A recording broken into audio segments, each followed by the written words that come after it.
করে বাবনর হরি প্রাণ গৌরে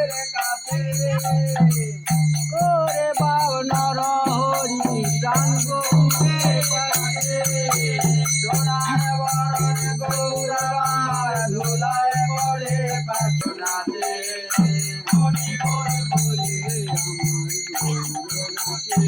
বৃন্দাবতী স্থানে হরি আরাধনা করে বৃন্দাবতী স্থানে হরি আরাধনা করি আরতি লাগায়ে গৌর সবে বল হরি